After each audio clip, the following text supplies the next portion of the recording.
Well, the first stop on our water garden tour is at the home of Clark and Jackie Rando. And today, Jackie is going to give us a tour of our garden. And Jackie, welcome. Thank you. Well, now how long has your water garden been here? Looks like a very established one. This is the 4th season for this particular water garden. We put it in 4 years ago because, as you can tell, there was this slope that we had a ravine here where it was empty and wanted to fill the space. So about 4 years ago, we decided a water garden would fit well here and look very natural. Oh.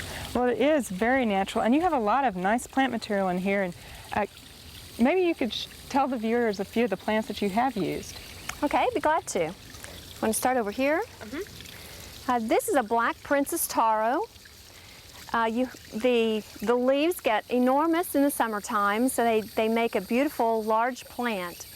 But at the same time, you do have to be careful in the winter. They're not winter hardy, so you will have to take them inside.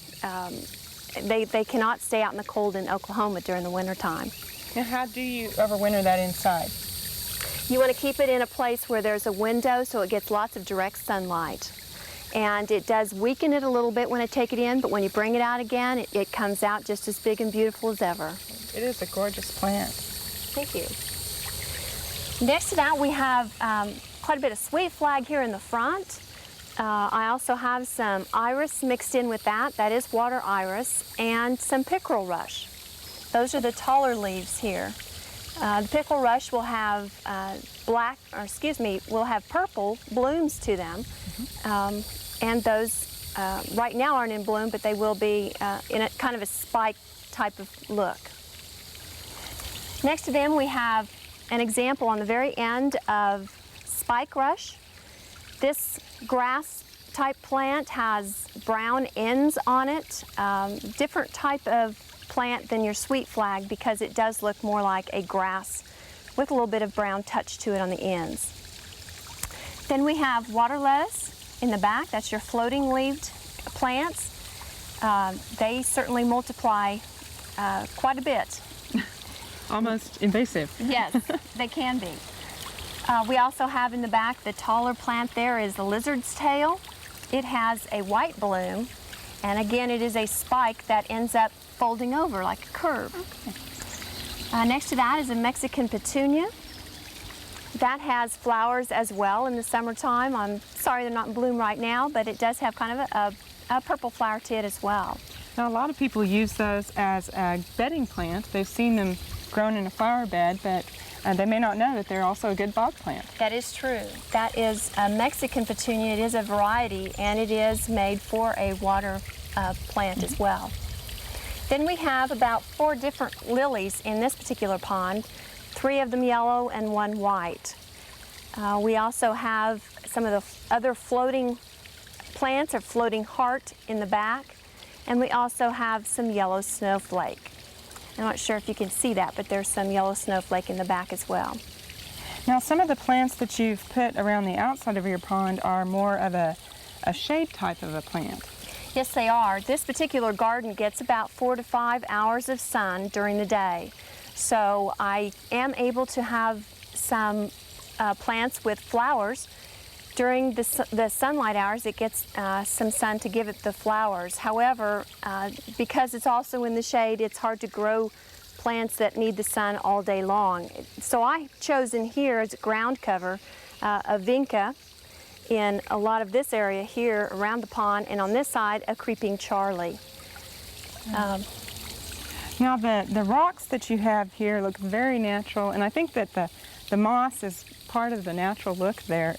How did you get that to grow there? For us, it's not hard at all to get the moss to come up naturally. In fact, these rocks were brought out of our creek behind the home and already had quite a bit of moss on them to begin with because there was water in the creek. Then once they're up here, there's quite a bit of water that brushes off from the waterfall and from the rains, of course, and it grows quite naturally, just ends up with moss on it. Okay. Well, another nice addition in this garden I see is the lighting that you've put in.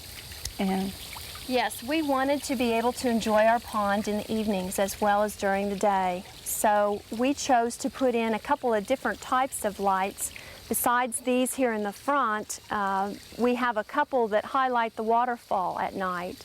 So we chose particular areas that we wanted to see during the night, and it really does add a quite different touch at night when you can see it lit up. Well, Jackie, you all have gotten a lot of enjoyment out of this pond, haven't you? Oh, we've loved it, loved it. This has basically led to a larger project. You're kind of growing now, and they are actually building another water pond, and it's under construction. And so Jackie's going to take us through that, and we'll see this work in progress. So let's go take a look at that.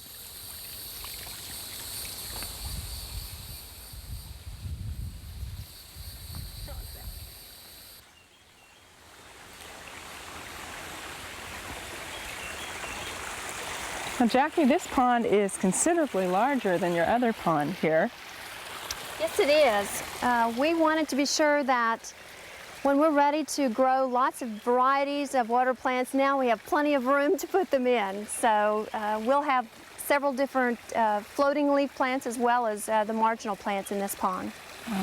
This is nice. Now, you were telling me before that in this one you don't have a ledge, and there's a reason for that.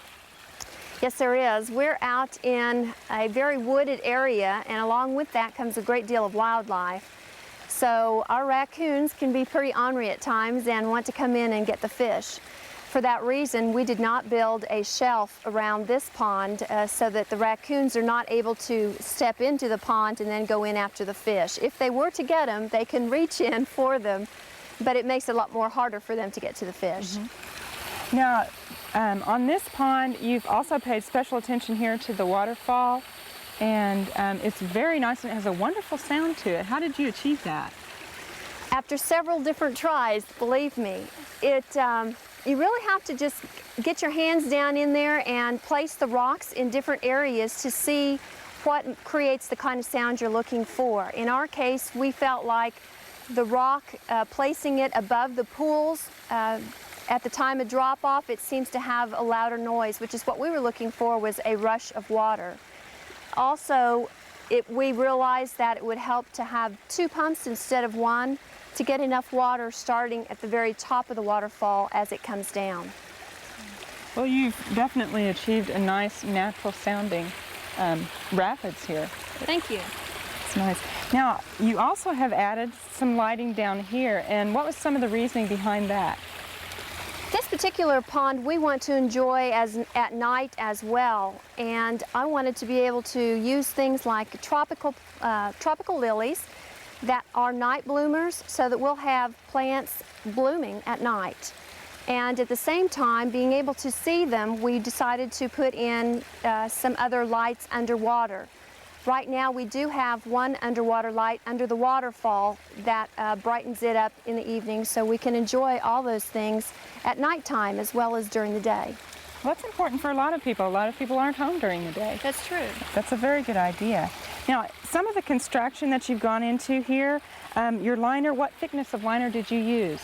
This particular liner is 45 mil. The reason we needed something a little thicker in this area is because we have a lot of trees, and so the tree root will expand and try to come through and puncture your liner. The 45 mil is heavy enough to avoid that type of situation. Now, have you put something underneath the liner as well? Yes, we did.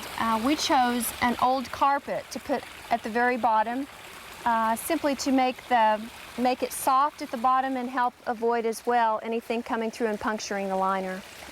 Now, around the edge, then you're going to come back like you started here with the rock, and pretty soon you won't even see this, will you? Yes, there's still quite a bit of work to be done here. The liner will be trimmed so that you won't see any of it, and then rock will be placed in certain areas so that you cannot see the liner at all.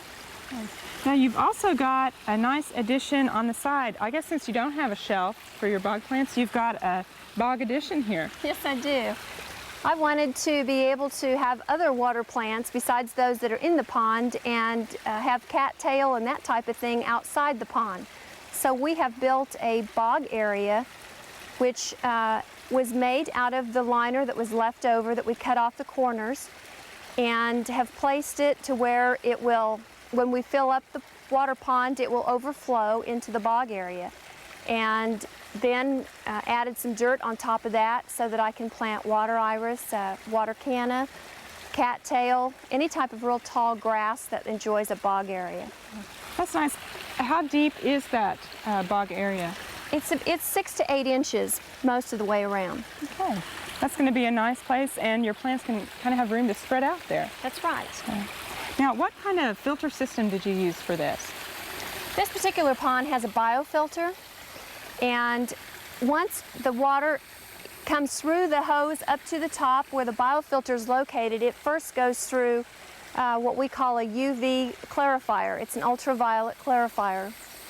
The purpose of it is to radiate the bacteria before it is settled then as it goes through the biofilter. It will help it clear up much faster. Right now it'll probably take us at least a week or so to get most of the bacteria out as they normally do in new ponds. Okay. Well, Jackie, this has been a wonderful tour, and I'm sure that viewers that are putting in ponds have gotten a lot of great tips. Thank you very much. Thank you for having us.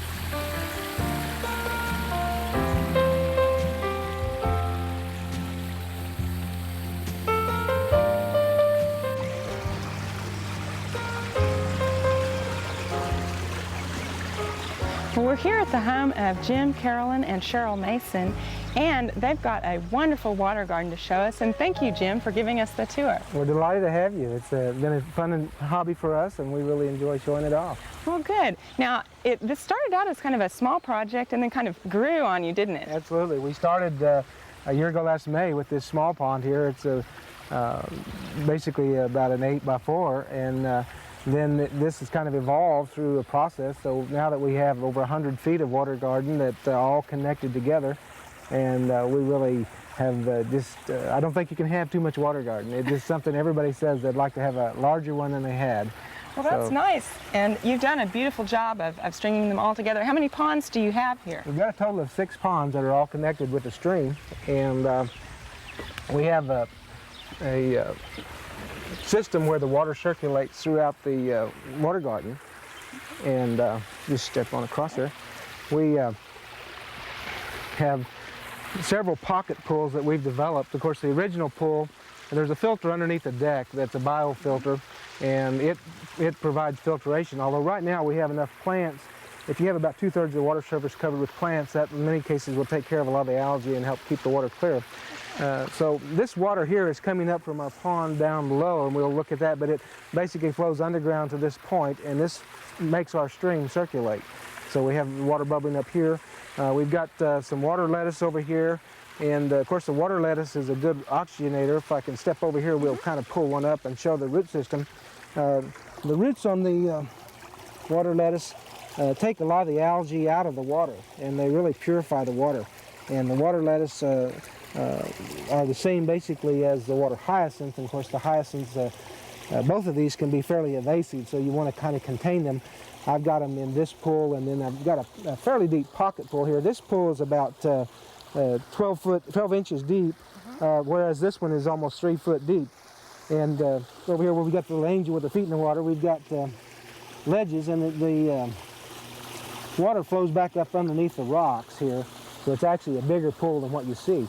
And we've got some fish in here, and then the water hyacinth we kind of contained to this point right now. Now this is a very nice idea here with this little pocket. It makes it look very natural. That was kind of what we wanted to do. But now this plant is a giant sakura, and it'll grow about 7 foot tall.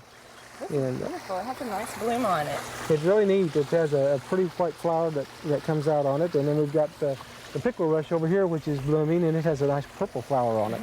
And you've got one other plant blooming here. This is a thalia, and it has a nice purple plume that comes up, and very attractive, and it also grows fairly rapidly. Now, do you leave all of these plants in over winter, or do you have to do something with them? Yes, I leave most of my plants in over winter. Some of them won't survive, and now none of your water hyacinths or your floaters will survive, so I'll take some of those in over the winter. But my water lilies and most of my other bog-type plants I'll leave right in the water garden over the year. Okay. Now, is it because they're deeper? Is that? Yes, all of mine are at least 2 foot deep, and that depth will both allow your fish and your plants to survive over the winter in Oklahoma. Now here you've got this nice kind of a stream effect here, but I noticed that it looks like there would be an algae buildup on these rocks. What do you do about that? Well, I don't run my water here all the time, and the sun kind of bleaches out that algae and helps take care of that. So if I were running it day and night, then I would have an algae growth, but I haven't really had that problem. So I don't run this constantly. Usually I'll run my either my biofilter or this. I don't run them both at the same time. So I'll get a little trickle with the biofilter. I get a better flow with this. I'm running a pump with about 1,280 gallons per hour on this. Now my waterfall, I've got a 2,800 gallon pump, and it basically puts a lot of oxygen in the air. We've got it situated so that we've got it kind of hidden away underneath here, but it's easily accessible if I need to get in and to work on it or anything. Well, that's a good thing to remember when you're building a pond, isn't it? Absolutely. You want to be able to get to them. And we've got, the water lilies don't like the water falling so much, so they kind of crowd over to this side. The waterfall has we built it for the sound effect, and the cavities underneath the rocks allow it to amplify the sound, which gives us that nice sound that we like to hear early in the morning. Well, that's good to know too, because that's one of the great things about a water garden. It really is, and the sound, it kind of makes for that. And then this pond transitions into our bog garden, or kind of our nursery. Well, let's take a look at that. Now here the water's not flowing quite as rapidly, and what you use this as a nursery, you said? Right, I use this to kind of grow some of my plants and to get them ready to move into the bigger ponds. Of course, we have our cattails in here, and this is a shallow area. The water's very still, and it lets we can grow things. A lot of times I'll grow my duckweed in here, which the fish think is candy, and it'll grow real well in the shallow water.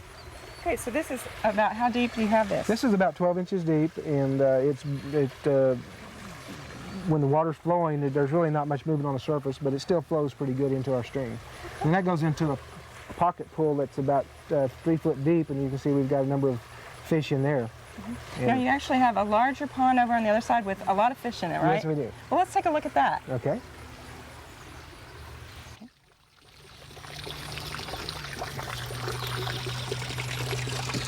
Now this garden's actually a very nice deep pool, isn't it? Yes, it's built that way to really primarily for my koi, and we've got right now we've got 4 koi, and you can see they're pretty hungry this morning. Yeah. Now we also have a number of goldfish in there, and then this year we've had a lot of babies. I'm not sure if they're goldfish babies or koi babies at this point. You hope they're koi babies, I hope don't they're you? koi babies, yes. And of course, we've got the stream that flows all the way into here, and then this circulates back and makes the big circle. Now, in addition to the water gardens, you've got some nice plantings around here, and I understand your daughter's responsible for these. That's right. Cheryl has been the one that has done this. Hi. All right. Well, Cheryl, tell us a little bit about some of the things that you planted. Most of them are annuals in and around here, and I got most of them locally from stores. A few of my smaller gardens I ordered from catalogs, and most of them have turned out all right, but the annuals have done really well too.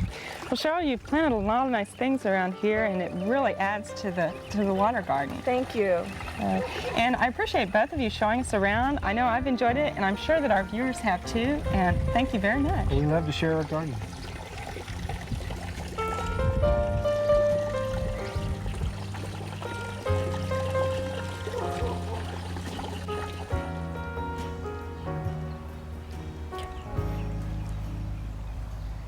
Well, we're at the home of Dot and E.J. Turman, and today Dot is kind enough to give us a tour of their water garden, and it's a beautiful garden. Thank you, Dot, for showing us around. you.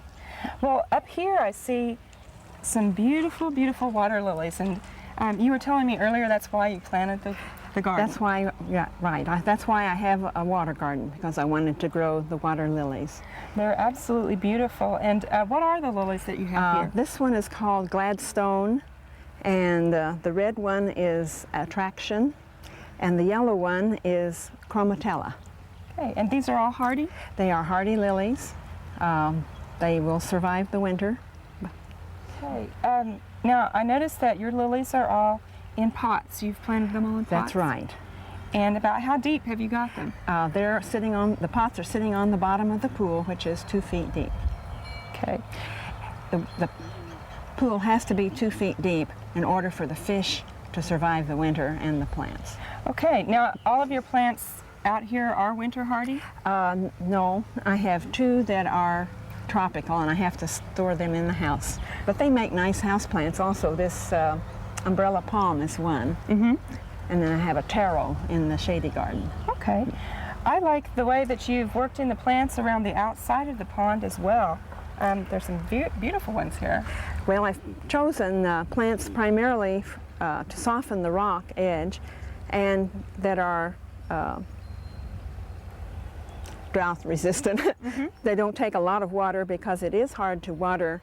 I have to do it by hand in order to keep the city water out of the pool, because we have to treat the water that we use in the pool. Okay, so you couldn't just set the sprinkler up and let it water everything? Well, you can, but you can't let it very much go in, so I really have to water it out here by hand. Okay, so, but you've also kind of worked in your pond with some little bog areas around the outside. Yes, since I want to grow water lilies, I didn't want to take up all the space with the marginal plants, but marginal plants do help stop the monotony of all flat leaves on the surface. And the bogs are just kitchen waste cans buried in the ground, filled with soil, but leaving enough space at the top for water. And this is pickerel rush in this one, and over here there's more pickerel rush and cattail. Well, it blends it in nicely, the whole area. Right, thank you. Now you've got some bogs here, I see, and they're actually a disguise for something else. Yes, that's our filtering system. It's a biological filtering system, and the bog plants are living in the top. And they're section. actually part of the filter. Right, they do filter the water also. It's bacteria that live in the rocks that are in the containers that do the filtering. And you're pleased with that type of a system? Yes, it doesn't require as much maintenance as the mechanical filters which we had before. Mm-hmm. Well, that's neat. Now, actually, you have another pond down lower, and it looks like they're connected, but they're not? They're not. They're 2 separate ponds. And let's walk on down and take a look at that lower pond.